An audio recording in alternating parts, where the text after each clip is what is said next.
6. maja bodo v Vatikanu slovesno zaprisegli novi člani švicarske garde. 32 rekrutov je skupaj z njihovimi družinami sprejel papež Frančišek 4. maja.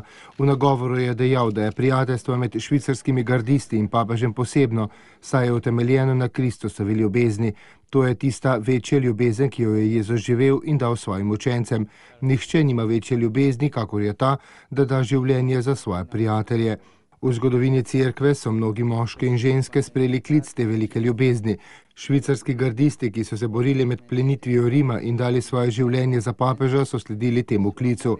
Predano odgovoriti na ta klic pomeni hoditi za Kristusom, je dejal papež Frančišek in tako spomnil na plenjenje Rima leta 1527, ko je v spopadih izgubilo življenje 147 švicarskih gardistov.